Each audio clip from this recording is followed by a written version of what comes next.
waxaan maqli jiray sir maqabe sababi u celiya ninkii hay axal soo taageeray axal dhahay dhinacaha ugu dhigantiina wiilka ka foqa amaan si waa wiil aniga isoo caynayo ceel qabo had ka horaba u qaado ogeeyay CK hatta ma ku siina ma rabta inaan xadiga ku geeyana oo rab ku qoro oo jug intii ka xumaaday ninkii intaas ka xanaaq oo kaftan aqoonin muxuu yahay wariyaa maxaa ku soo geli social media adiga ii sheeg waxay rabtay inaan soo caan bixiyo oon soo qaato shaqaan uga dhigay yatiboriya joogta ana ay wax manay qof magaaladiisa la joogo oo lagu xamanay xagee lagu arko wariyaa inta madaxay ka soo dharagto aniga balaa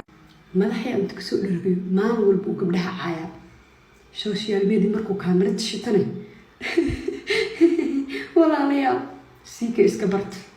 CK bal waxa ay haddaan kugu soo caanbaxa marka hore waxa ay isna ugu soo caanbaxa haddaan kugu soo caanbaxa bal wax ka bedel balaaye foosho leh han maxaa u maleynaysa gabar iska miskiina oo hal kirin ana ay xamanay dhahay aniga wax liiga xantaa meesha oo lib alxamdulillah maanta ma fahamti aak sharaf la ah faamino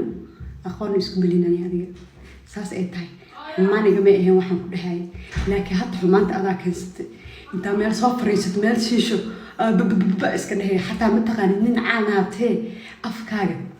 siiso waa iska hadlay saas soo socdaalay keenay ma fahamti afaariga soo gashay YouTube-ka haddaan kugu soo caanbaxa YouTube-ka soo fadhiisana hadaa ku tiri waaya ku dhahay isha cilkaan wixii ku kala jirin ma nin raab yar oo booja loo qaaday haddaan ku dhahaa raabka ani qaadayo